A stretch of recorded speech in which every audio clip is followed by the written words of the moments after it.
नमस्कार. मी अजय रामचंद्र देशमुख. सध्या मी रायगड जिल्हा परिषद प्राथमिक शाळा चिटकण, तालुका खालापूर, जिल्हा रायगड येथे. आता मला 31वे वर्ष आहे जॉबला. माझं शिक्षण डॉक्टरेट आहे आणि मी माझ्या केस स्टडीच्या समस्येचा जो विषय आहे तो विद्यार्थ्यांच्या वर्तनविषयक समस्या आणि त्यावरील उपाय. विद्यार्थ्याचं नाव आहे सोहम नितेश गायकर. इयत्ता दुसरीचा विद्यार्थी आहे हा. सर्वप्रथम या विद्यार्थ्याच्या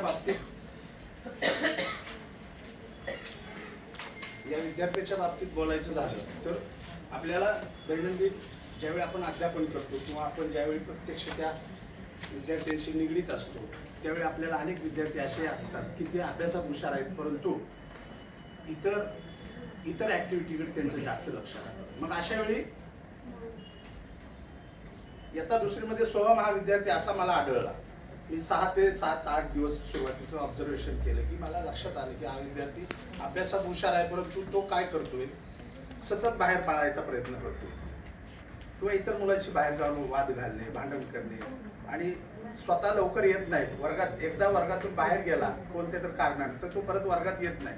म्हणजे अशा अनेक समस्या की त्याच्यामुळे अख्खा वर्ग डिस्टर्ब होतो. हे मला सुरुवातीला जाणवलं आणि जाणवल्यानंतर मग माझ्या लक्षात आलं की हा विद्यार्थी याच्या वर्तनावर आपल्याला अभ्यास करणं गरजेचं आहे. हा मूळ प्रवाहात आणणं गरजेचं आहे.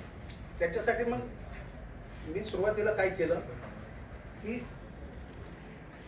याला आता सैद्धांतिक पार्श्वभूमीचा जर विचार केला तर स्किनर यांची व्यवहार म्हणजे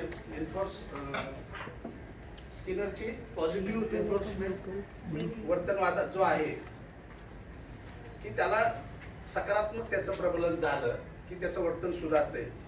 साधारणपणे अशा पद्धतीचं याला सैद्धांतिक पार्श्वभूमी आहे. त्याच्यामध्ये मग आता याच्या अभ्यासाचं कारण पण दिलेलं आहे तिथे की त्याच्यामध्ये वर्तनात सुधारणा होण्याची शक्यता होती त्याच्यामुळे त्याची मी निवड केली. तो इतर क्षेत्रात खेळ, कल्पकता, सामाजिक संवाद यामध्ये चांगला होता मात्र शैक्षणिक दृष्ट्या तो मागे पडत होता. संशोधकास असं वाटलं की योग्य प्रेरणा, समुपदेशन आणि कार्यपद्धतीचा वापर केल्यास या विद्यार्थ्यांमध्ये नक्कीच वर्तनात याच्या सुधारणा होतील. त्याच्यासाठी मग मला वेगवेगळ्या साधनांचा वापर करावा लागला. मग सुरुवातीला मला जे निरीक्षणात जे जाणवलं त्याचं म्हणजे मी 6-7 दिवसात जे निरीक्षण केलं त्याच्यामध्ये काय जाणवलं मला की त्याचा अभ्यासात लक्ष नाही. बघा आता या मुलाची हाच का निवडायचा तर त्याचा अभ्यासात लक्ष नाही. तो इतर विद्यार्थ्यांशी सारखा बोलतोय, जागेवर मुडतोय, गृहपाठ अपूर्ण ठेवतोय, त्याचबरोबर वर्गातील सूचनांकडे त्याचं दुर्लक्ष आहे. आपल्याला असे विद्यार्थी आपल्याला दिसतात वर्गामध्ये की जे अभ्यासात हुशार आहेत परंतु त्यांना अभ्यास करायचाच नसतो, इतर मुलांना ते डिस्टर्ब करायचं. मग अशासाठी हे निरीक्षण केल्यावर याला जर मूळ प्रवाहात आणायचं असेल तर मग आपल्याला काय करावं लागेल तर त्याच्यासाठी 5 आठवड्याचं मला एक साधारणपणे प्लॅन करावा लागला. मग सुरुवातीला काय केलं मी सुरुवातीच्या पहिल्या आठवड्यात त्याचं निरीक्षण केलं आणि त्याच्याशी सतत बोलत राहिलो. त्याच्या निरीक्षणाच्या नोंदी ज्या ठेवल्या त्या मी आता तुम्हाला सांगितलं की काय काय मला जाणवते आणि संवादाच्या माध्यमातून तो म्हणजे पॉझिटिव्ह होतोय का नाही हे आपल्या लक्षात येतं. मग त्या पण मी नोंदी ठेवत गेलो. हे झालं पहिल्या आठवड्यामध्ये. साधारण दुसऱ्या आठवड्यामध्ये मला काय करावं लागलं, पालक आणि शिक्षक मग त्याच्या पालकाला बोलावून घ्यावं लागलं मला शाळेमध्ये. त्याचे पालक हे घरी नसतात. दोन्ही विद्यार्थ्याच्या या समस्येच्या मागचं मूळ कारण काय की त्याचे पालक दोन्ही घरी नसतात. आई वडील दोघेही नसतात. तो दिवसभर शाळेत 5च्या पुढे गेला की घरी रात्री उशिरा येतात म्हणजे त्याला संपर्क नाही. मग अभ्यास हा विषयच नाही. सतत बाहेर खेळणं मित्रांशी, त्याच्यामुळे शाळेतली गोडी कमी. परंतु मग अभ्यासात हुशार म्हणजे कसं तर प्रत्येक गोष्ट सांगितल्यावर लक्षात राहते, पटकन उत्तरं देतोय परंतु अभ्यासात गोडी नाही. म्हणून मग मला हे आठवड्यानुसार मग हे प्लॅनिंग करावं लागलं. त्याच्यामध्ये मग 3ऱ्या आठवड्यात त्याचा खेळातला सहभाग वाढवावा लागला.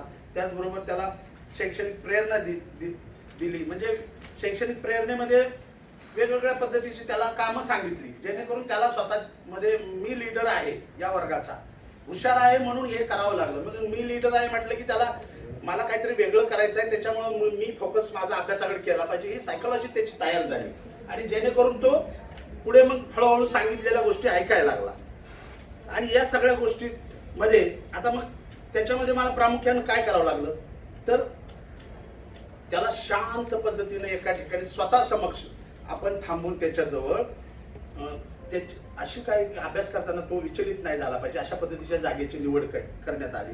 त्याचबरोबर त्याला जे लागणारं साहित्य आहे ते मी दिलं त्याला व्यवस्थितपणे, आणि त्याच्यावर त्याला आनंददायी वातावरणातून त्याला समजून घेऊन अशा पद्धतीचं मी ते अभ्यासाकडे लक्ष दिलं. आणि त्याचबरोबर वाचन, लेखन, सराव, प्रश्न सोडवणे, ऑनलाईनचा वापर करणे, अशा अनेक गोष्टी त्याला मी सांगत गेलो. त्याचबरोबर त्याला आणि त्याच्या पालकाशी मला चर्चा करावी लागली की याला मोबाईल आणि टीव्ही पासून लांब ठेवा, म्हणजे त्याच्यामध्ये जे वेगवेगळे त्याला ते दिसतंय अभ्यास सोडून त्याच्यावर त्याचा फोकस होतोय. अभ्यासात हुशार आहे, समजतंय सगळं, IQ लेवल चांगला आहे, परंतु इतर मुलांसारखा तो नाहीये हे लक्षात आल्यावर मला या गोष्टी कराव्या लागल्या. आणि मग शेवटी काय झालं, हे सगळं मी 5 आठवड्यात राबवल्यानंतर मला जे निरीक्षण झालं, मग नंतर माझ्या लक्षात आलं की आता आपण हा साधारणपणे इनडायरेक्टली त्याला न माहिती होता हे जे आपण सगळं केलंय खेळामध्ये. बघा आता खेळामधले मी त्याच्यामध्ये दिलेलं आहे, खेळामध्ये तो एक्सपर्ट आहे, परंतु अभ्यासाकडे दुर्लक्ष, सांगितलेला गृहपाठ पूर्ण करायचा नाही, सतत मुलांची हुज्जत घालायची. आणि मग त्याच्यामुळे हे जे मला उपाय राबवावे लागले जे मी बोललो, त्याच्यानंतर मला काही निरीक्षण करायची वेळ आली की बाबा आपण केलेलं हे प्रॉपर फलित झालंय की नाही. त्याच्यासाठी मला जे मी निरीक्षण केलं त्याच्यामध्ये मग त्याची वर्गामध्ये एका ठिकाणी बसण्याची वेळ वाढली. पहा, म्हणजे जो सुरुवातीला दर 2 मिनिटाला बाहेर जायचा आणि आपल्याला असं असतं की आपल्याला कसं वाटतं त्याला रागवलं तर मग लक्ष लागत नाही, म्हणजे शारीरिक इजा ही मुलांची विसरून जातात पण मानसिक इजा विसरली जात नाही, हा त्याचा नियम आहे. त्याच्यामुळे त्याच्या मनावर जर आघात झाला तर तो याच्या अजून अभ्यासापासून लांब जाईल. म्हणून मग मी तो म्हणतोय ना ठीक आहे जा, मग बाहेर गेला की तो लवकर यायचाच नाही.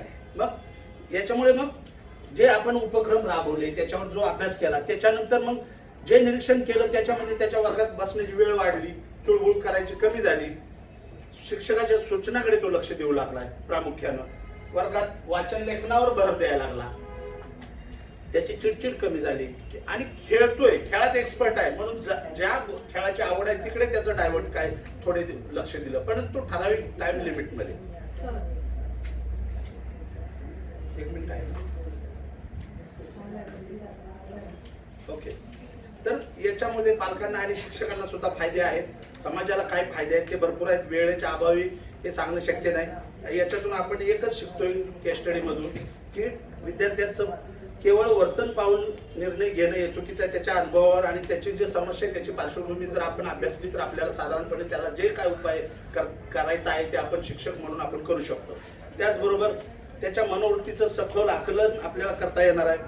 विद्यार्थ्याची संवाद आणि सहानुभूती, संयम ठेवणं हेही खूप गरजेचं आहे. सकारात्मक प्रबलन म्हणजे पॉझिटिव्ह या गोष्टी जर आपण दिल्या तर विद्यार्थी हा प्रॉपर दिशेला जाईल एवढं नक्की आहे याच्यामधून. आणि याचं वेगळेपण जर बोलायचं झालं तर हे पारंपरिक शिक्षणाच्या ऐवजी प्रेरणादायी उपक्रमाचा वापर केलाच विद्यार्थी हा सकारात्मक दृष्टीने बदल होतो, एवढं साधारणपणे मला या सोहमच्या बाबतीत जाणवलंय. आणि जे शिफारशीमध्ये आहे निष्कर्ष वगैरे जे आहेत त्याच्यामध्ये समुपदेशन केंद्र सुरू करणं हे खूप गरजेचं आहे अशा विद्यार्थ्यांसाठी, किंवा आठवड्यातनं एकदा तरी समुपदेशक शाळेमध्ये येणं गरजेचं आहे. शिक्षक पालक यांचा संवाद आपल्याला ठेवणं गरजेचं आहे. अशा बऱ्याचशा गोष्टी आहेत. साधारणपणे या गोष्टी आपल्याला या सोहमच्या बाबतीत मला ज्या अनुभवता आल्या त्या मी तुमच्या समोर मांडल्या. आणि शेवटी मी मला संधी दिली सादर करणे त्याबद्दल मी धन्यवाद मागतो. धन्यवाद.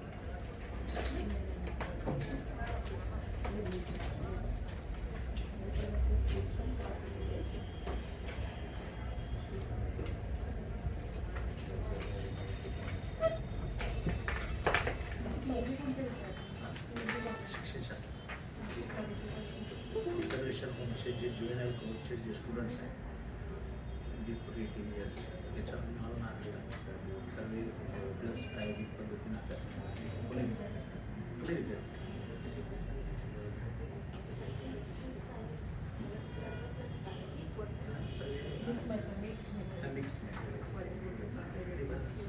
शोधण्यामध्ये स्पर्धा सुद्धा याच विषयावर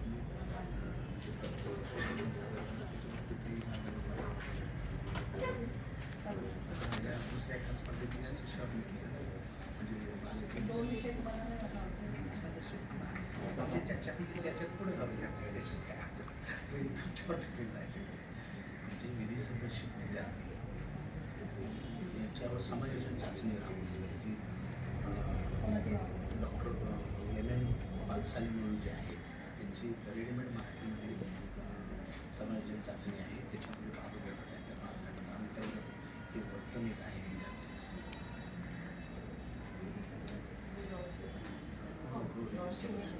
जुवेनाईल विद्यार्थी आहेत आणि मग त्याच्यामध्ये आपल्या पुणे संस्थेवर अभ्यास केला. चंद्रपूर गडचिरोलीपासून आता जस्ट मला 2-4 महिन्यापूर्वी डिक्लेअर झाली. कारण तुमचे की जे रेफरन्सेस सगळे लेटेस्ट आहेत हे सगळे जे फॉर्मॅट आहे CAV बेस हे आमच्याकडे असं नव्हतं. मी ते सांगते तुम्हाला आमच्या वेळेस थोड्यांचे थिअरी बेस आणि युनिव्हर्सिटी वाईज फरक पडतो. युनिव्हर्सिटी वाईज डिफर पडतो. SLBTचं आणि मुंबई युनिव्हर्सिटी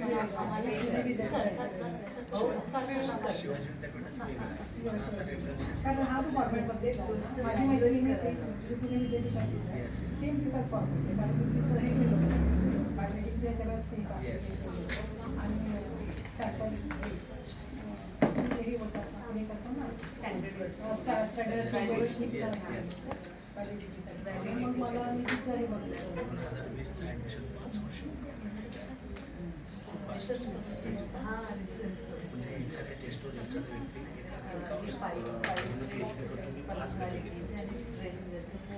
गाईडला तसं त्याच्यामुळे मला ते करावं लागलं. म्हटलं चला ठीक आहे म्हणजे 5 ते रिसर्च काय होतं ना आपण क्वालिफाय खालच्या लेवल जास्त विचार करावा स्वभाव जे बाकी शिकवतो ते मला पुढे आता आमच्या तिकडे तसं एखादं गाईड थोडे दिवस